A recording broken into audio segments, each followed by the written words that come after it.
God, please, no! No! No! No!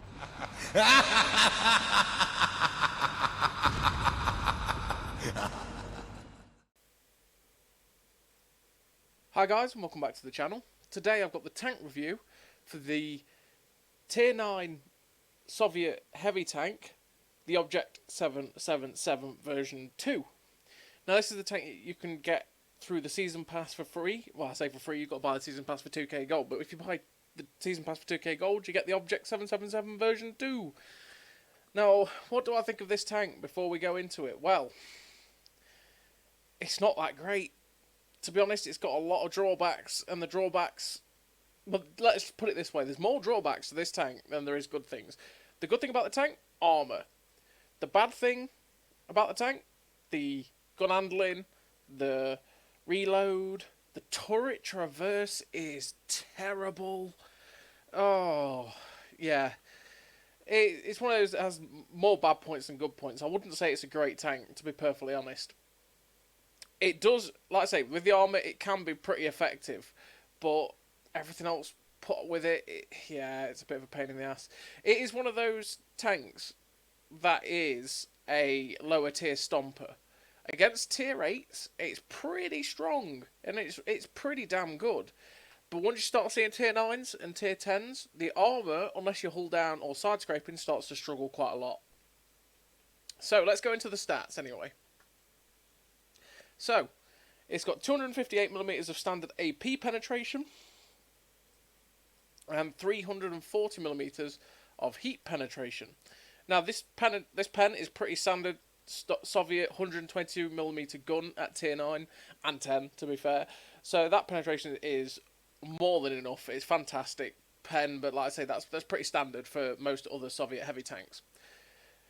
It's got 440 average, which again is fairly standard for the tier 9 Soviet heavy tanks, and it's very nice. Like all the others, it pretty much slaps people and laughs. 1850 hit points, that's nice chunk of hit points. You can slap people up and get slapped yourself and take quite a few hits. 40 kilometers an hour top speed is one of the good things about the tank. It is pretty mobile, and it is quite nice in that regard. That 40 kilometers an hour is pretty good. It's also got good horsepower as well, which means that you do reach that quite easily on a flat. And going uphill, you don't feel it suffer as much either. 380 meters view range is actually pretty good for a blind Soviet heavy, so that's not too bad. You can push that up to about 450 odd meters view range, which you'll see when you get to the garage part. You'll see what effectively it gets to. 12% camo, well, it's a heavy tank, so you shouldn't be looking at the camo. So, let's get into the meat and bones of the old stats. 4.23 rounds a minute rate of fire is utterly abysmal. Like, that is so much worse than so many other Soviet heavies. I think the ST-1 fires at 4.89 rounds a minute. The T-10 fires well over 5 rounds a minute. You're looking that this is worse than a 705 with the 122 as well. It's horrible. The rate of fire is so slow, and you do feel it. It's just you're waiting around again to fire. It's not very nice. That at 14.2 second base is, yeah, it's slow. Add to that 0.42 accuracy and 3.2 seconds aim time, and it just adds to a wombo combo of stats that make the gun not too nice to use. Now, obviously, you can mitigate this 0.42 with crew skills, which make the gun handling definitely better. And, yeah, you'll definitely need all the gun skills you can get to make this definitely better. The 3.2, like I say, you do feel like you're aiming for years as well. 5 degrees of gun depression is typically Soviet, so that's about standard for all these tanks. See, this is the problem. It's got a lot of standard Soviet heavy tank features, and not a lot that's better than any of the other Soviet heavy tanks. So this is where the problem comes in for it. 18 degrees of elevation, yeah, it can look up. That's good enough.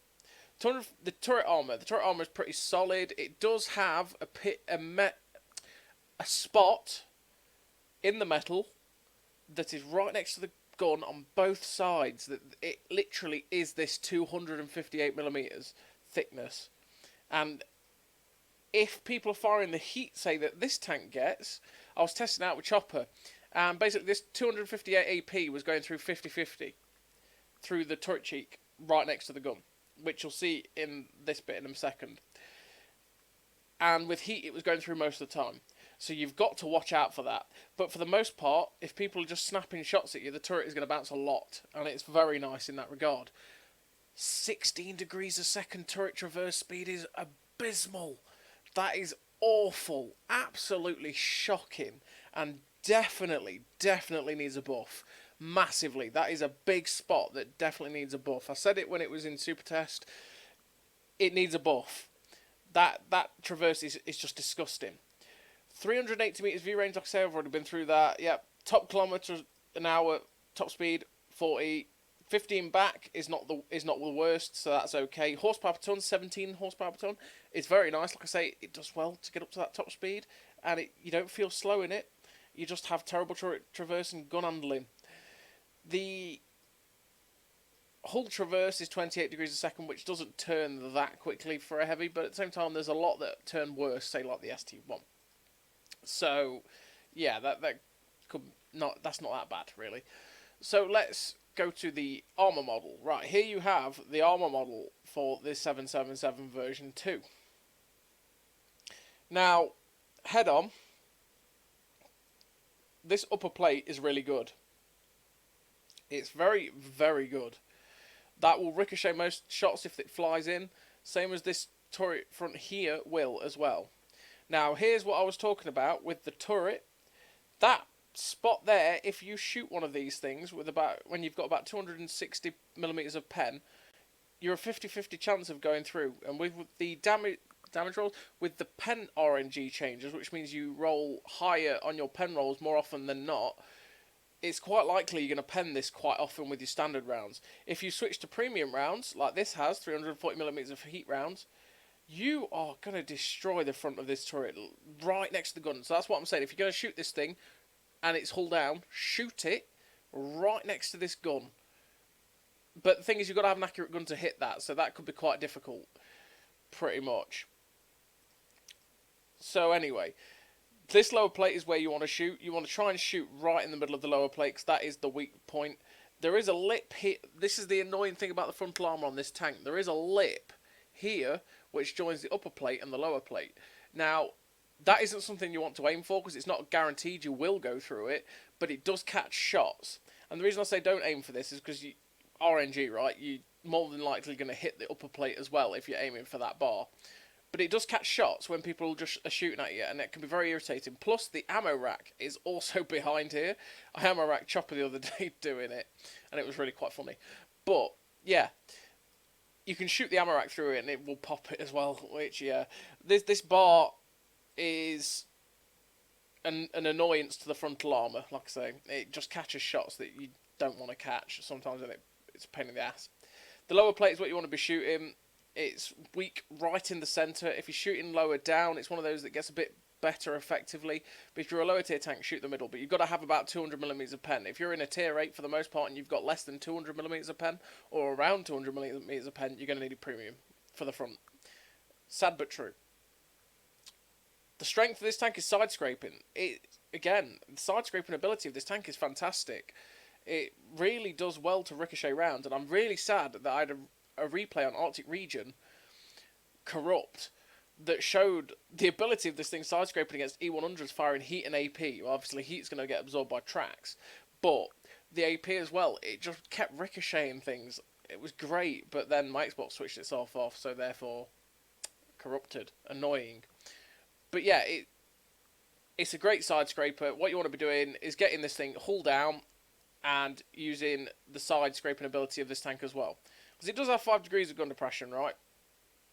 But over ridge lines and stuff, it can be pretty damn effective.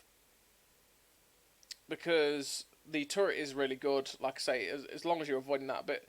I mean, you're starting to look down and stuff like that. The turret becomes really good effectively anyway. So, yeah.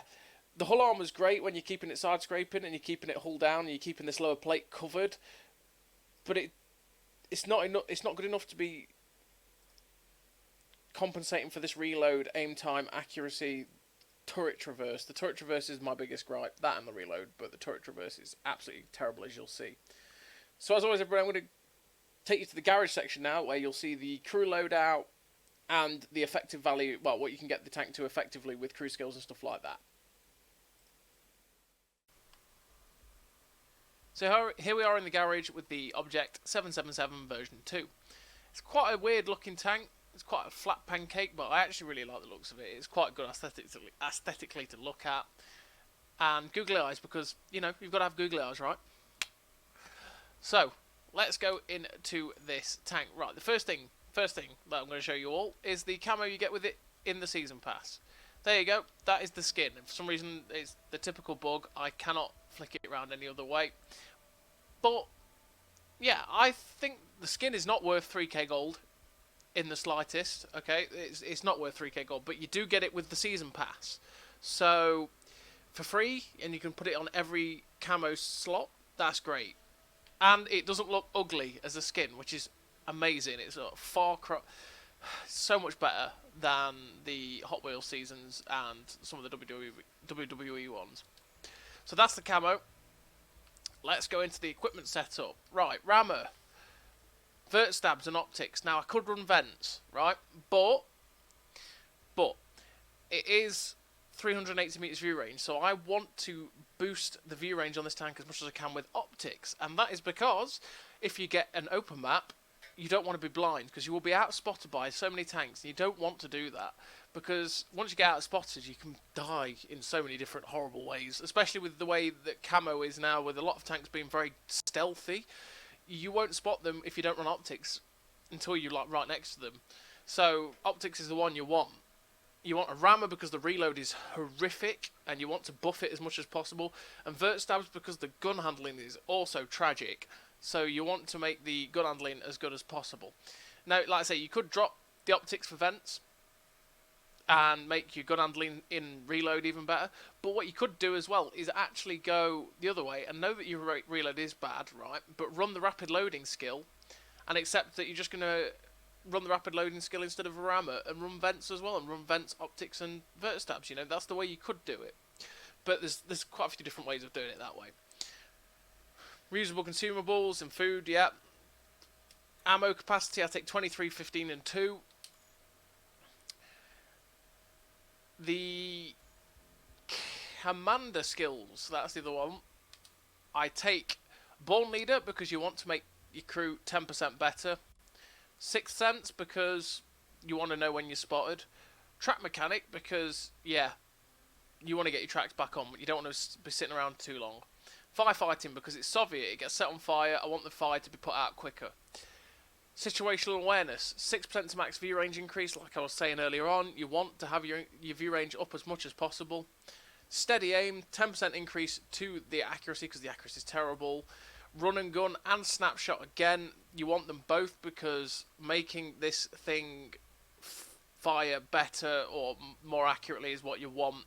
And rapid loading to increase your reload by 10% because slow reload. Right, you could drop food and run fire extinguisher, drop firefighting.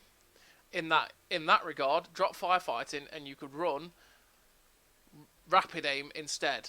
I get the two confused every time I'm trying to do advice. It's, yeah, steady aim is the one you want to increase your accuracy.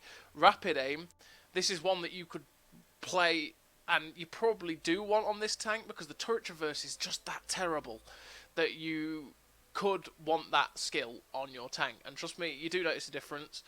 But I just decided to run it, max it out in other ways, and that's just my choice.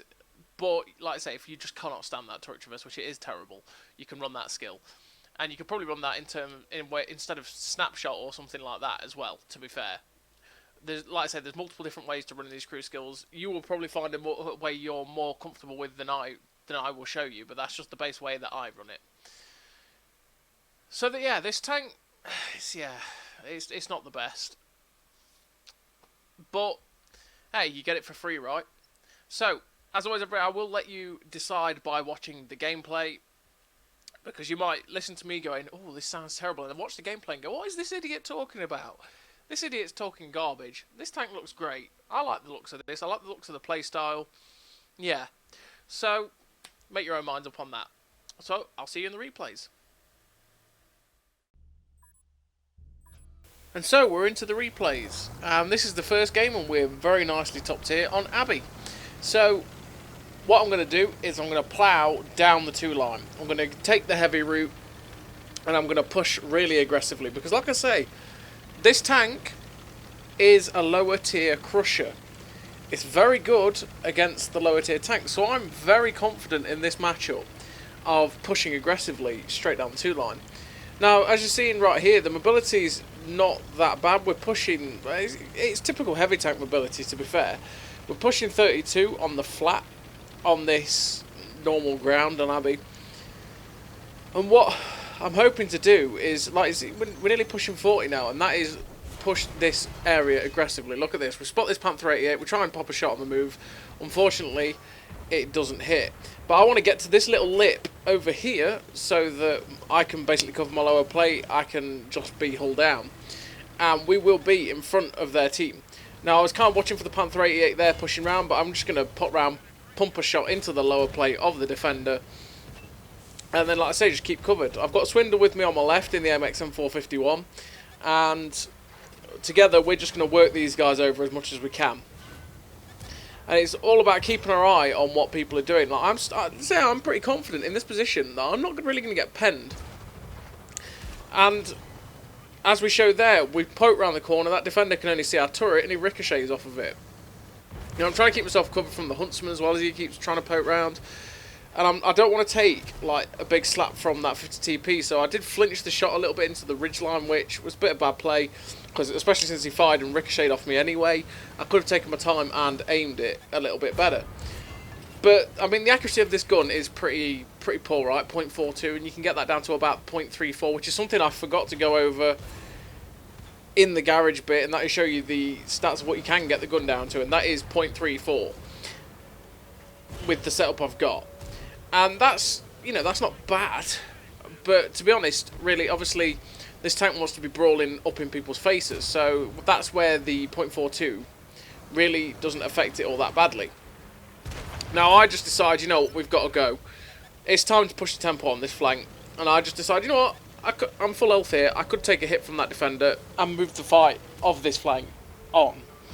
But luckily enough for me, I snapped a shot into his low plate and killed him, and then we've pushed on onto this 50 TP and T54 E1. Now the E1 is firing AP. He's missed 2 of his shots. He's missed the other 2 as well. He's actually stock there. Did you see how many shells he fired? That was him being stock, and that means he had no chance in hell of ever penning me.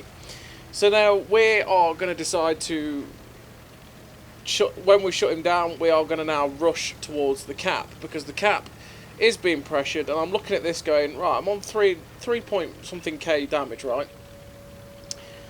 I'm probably looking at this going, the chances of me getting damage now are a little bit slim, but there's this T28 Prot here, and he is my next target. I'm thinking, you know what, actually I want this guy, because he is my real only chance of getting damage.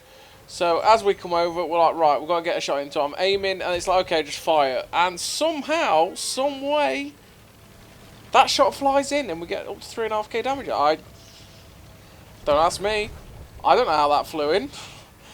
But then we're coming over here, and there's the guy in the cap. We actually managed to reset the cap, luckily. And he's in a great position for us, because we can actually get shots at him and get more damage. So I'm waiting for the gun to aim in. I'm hoping he'll drive out so I can get a shot, which I do. And we penetrate him and pump our damage up to nearly 4k. Then he has the gall to shoot me. God, we don't allow that, sonny boy Jim Bob. Get out of here. We shut him down, and we're going after the guys that are in this corner over here, the heavy tank and the TD. Now I'm kind of leading the pack with this medium tank, so that I am going to get the damage as we get up here. And we are chasing towards it. Again, I am near full health, so I'm just going to barrel around this corner and not give a damn. So we get a nice shot into the stockade. I try not to block the path of the Cannon Jagdpanzer. And we're just going to go up in this guy's grill. And we shoot him again. Through his upper plate. And it's like, right. Okay then, boy. You're going in the water, son. Off you go. Off you pop. And he gets finished off by Swindle. And that was a good game for this tank. Good run around on Abbey with a great meme ending, which is always what you want. So we finished that game top. We got 2 kills, nearly 5k damage. First class, Spartan, Sniper, Steel Wall, High Caliber. And yeah, it showed what this tank can do in a good situation where you're just brawling, basically. You're having to keep working over. Now, the reload didn't really hold us back in that situation, but you do feel it quite often. Like, you're sitting there going, I wish I fired just a little bit quicker. So here we have the second replay of the day, and it's on Prokhorovka, and it's bottom tier. And this one was actually supplied to me by Dialga, or Degeneratio, as he is on Twitter. Now, he's a community ambassador, and he has a stonker of a game here. And I thank you very much for sending me this replay to use. If you want to go follow the link in the description, it will take you to Degeneratio's YouTube account. And if you want to follow his Twitter, I'll link his Twitter in the description as well. So what he's going to do in the 777, sorry, is he's going to go to the spot that I like to take up all the time. Now this spot is, yeah, it's great, and it's a great position to take up, and it's a very strong position to take up, but when there's 2 artillery, it can be risky, because obviously you are in a very open field, and yeah, you can get hurt quite badly by artillery. I mean, artillery hits you anywhere really, right? But it can really deal the damage to you in this position. Now, sorry if the quality is a little bit worse than the other 2 replays. That's because I did, as you just saw when it popped up, I did rip it from YouTube, because he gave me the link to record it straight off of YouTube. So it might not look as good. But anyway, there's the artillery I'm talking about. It slaps him up a little bit, it doesn't take too much health off, and he's just watching this Sheridan that's YOLO'd over. Why light tanks do that, I'll never know. He just threw himself away, like, threw away any game that he could have had on Prokhorovka. I mean, this is the dream scenario, right, when you get it in a light tank. You're going, yes, Prokhorovka, I'm in a light tank, this is going to be great, but no. No, not for that light tank. So, Degeneratio tries to go over and pop a shot into the 705A there. It was quite a risky shot to take because, number one, he had to expose himself over the top of the ridgeline a little bit too much, and number two, it was not a shot that he's guaranteed to pen. And then he gets lucky with the shot on the M103 as well, where it flies in because it wasn't fully aimed. But then he's doing the right thing, because when you're sitting on this ridgeline, you don't want to be sitting there for too long aiming your gun, because that's just where trouble starts. And I've done it so often where I sit there and go, oh, I've got a little bit longer than I think, right? I sit there and aim, and then I get smacked up by artillery, like he's just got lucky he got a splash there, or I get tracked up on the ridge and lose most of my health. Because who knows what's sitting back there in those bushes. There could be a myriad of tanks, and they've got 5 tank destroyers, right? They could really hurt. And as you see, he just took a smack from the back again, and it damaged his gun? Yeah, I'm going to say it was his gun. Because, you know, yeah, I'm going to say it was his gun. And he's not using his repair kit yet, because he is using the standard consumables. Now, in the standard consumable load up like this, you could do what I was saying earlier on and drop the firefighting for the turret rotation thing, because you're seeing here just how slow that turret rotation is. Every time he turns, look at it, it's so slow. Oh, that turret rotation's poor. But yeah, he keeps poking up on this ridgeline. He's now looking at this waffle, and he wants it. I think right now I probably would have repaired my gun by now, because there is obviously the wariness of being tracked and stuff like that, but at the range we're shooting at and how derpy this gun is, I mean, obviously he does swing a shot straight in there. Yeah, you're going to be missing quite a few shots. But from this position, like I say, he is racking up the spotting. Look, he's up to 3.8k. You really do rack it up because you spot a lot of things that might push down that 2 line. So right here he's shooting at the ST1. He gets a nice shell straight into him. And he's just watching what's going on his left as well. But the most important shots he can get are on his right hand side because he's not got anyone really defending the 2 line. So he doesn't want them to progress any further than what they are, because otherwise they can get down there and get shots into the back of him, which is not good. So you're seeing the slow turret traverse there as well, having to swing the actual hull around to be able to actually like get the turret to turn towards the waffle, and it's so annoying, honestly. I won't stop telling you how bad that turret traverse is. And like I say, right now I would have definitely repaired that gun, because that gun is being a problem over this distance. And he probably could have shut down the waffle by now. And he's still looking for the shots here. He's got heat loaded. I don't know if he realised he ran out of HE. He's finally repaired the gun, and he's hoping probably to get another shot to finish off this ST1 now. But the ST1 gets shut down, and he's decided it's time. Basically, it's time. There's nothing else spotted. Let's go forward and see if he can spot what is going off down here. Now, this is probably something I do as well. Stick to this ridge line here, basically get down below it so that anything that's sitting at the 1 line might struggle to hit me. And he's just bounced whatever the TD is that's sitting back there, and he's pushing just forward to try and get there to spot these guys. He's wiggling, which is great. It means that he's managing to bounce whatever the TD is back there, and there we go, it's the STRV 103B. He's spotted it up, which means now hopefully everybody will wreck his day. He's using a 122, so he's going to probably quite easily go through this guy most times. He's firing shots straight through the lower plate. Somebody sets him on fire, which is great because this is adding to his spotting total. He's up to like 5.1k damage in spotting or something like that. And he's having a cracking game right now, and it's all about pushing that spotting damage now up to even more. He's watching out on the left because there's the 111 GFT to his left, but what's actually more likely is that he's going to spot the 2 TDs that are on the right. So there we go, he spots the 268 V5 for all his TDs and his friends, and that 268 V5 gets absolutely slapped up, and just like that he's dead. And with the waffle taking a hit as well, he's up to 6.3k spotting.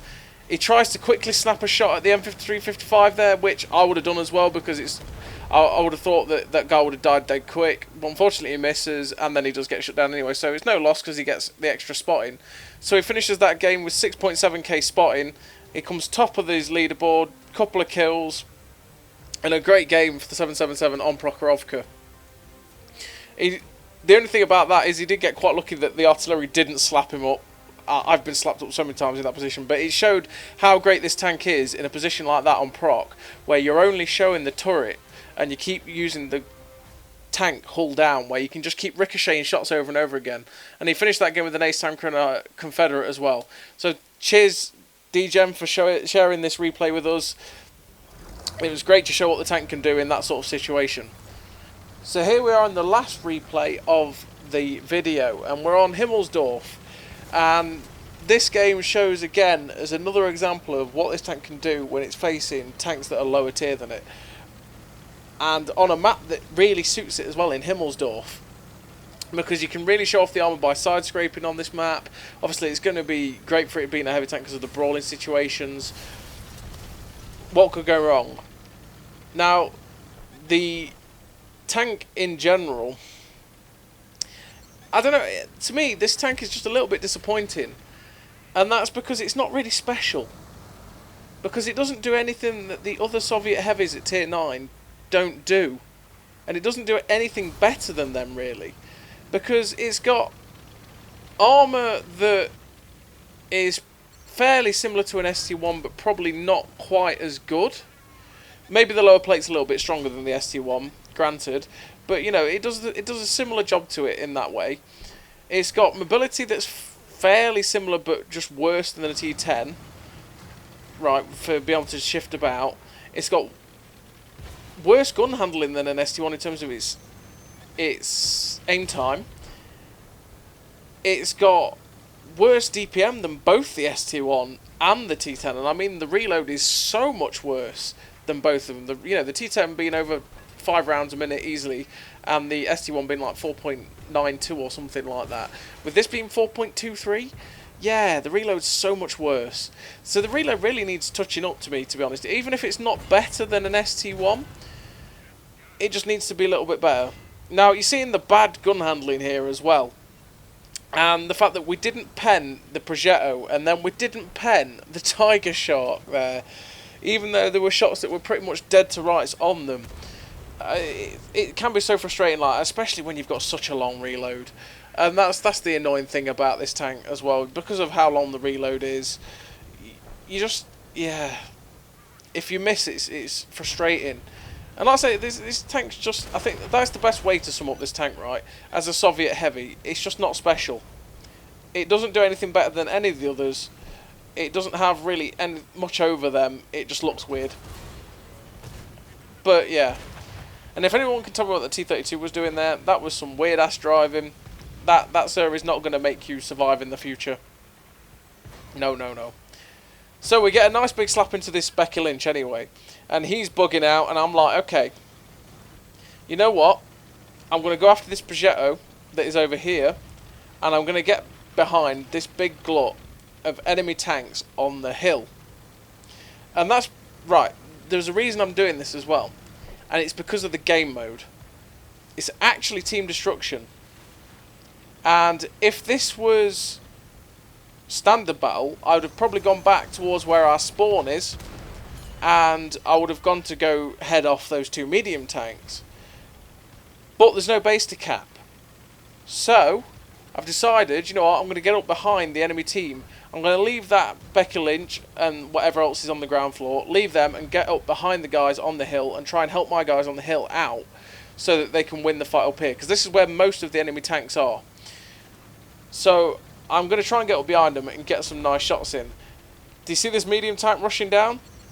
Yep, it's a Barask. Hello, friend. How's it going? I don't think you expected me to be here, did you? What was that? Nearly 1,000 health from a ram and a shot? Juicy. And then, Russia da. You're not getting away from the hammer and sickle, my old friend. No, no, no. No, sirree.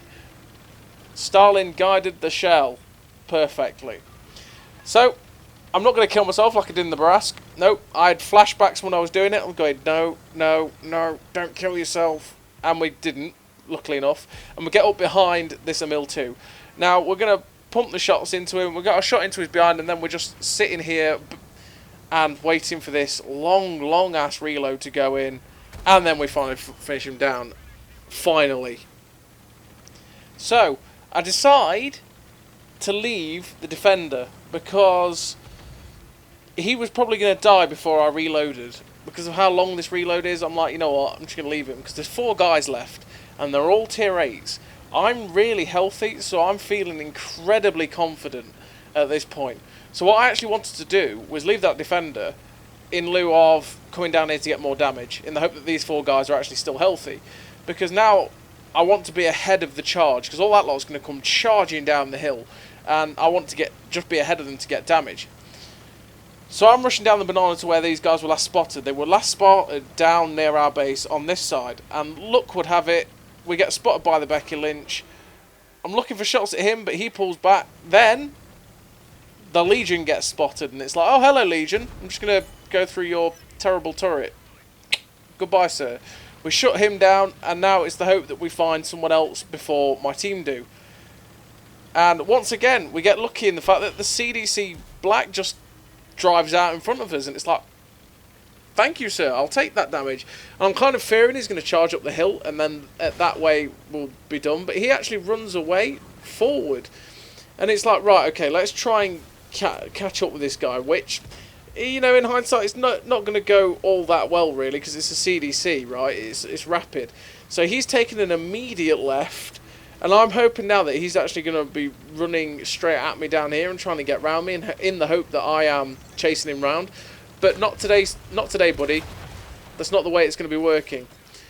So we shut him down, we repair the tracks because time is of the essence. The CDC's gone. There's just the Becky Lynch. Now I'm looking at it at this point in time, going, yeah, this is the end. That was the end of the game for me, because he's not going to run rings around the heavy tanks and the medium tank that are there. He's low health. He's probably going to die, right? Well, I'd be wrong, and I was kind of expecting him to just YOLO towards the heavy tanks, but he didn't, and he actually gets away from them all. He gets away from that medium. Well, he ended up killing the medium tank, getting away from the heavies, and he's actually cutting back through the middle. Somehow the Becky survived. I don't know how, but we're not having that, and we shut her down. So we finished that game with a very nice total of damage, 5.6k damage, and a victory. And that was actually 7 kills. I had absolutely no idea. We finished that game with 5.8k damage even, 7 kills, ace tanker, devastator, sniper, high caliber, top gun, and a great game for this tank, for an ace tanker. And like I say, if you get it in the right situation, it can be fun. But it's a very limiting tank, and it's not special, and the weaknesses to it don't outshine the positives to it, unfortunately. So as always, everybody, thank you very much for watching, and I'll see you next time.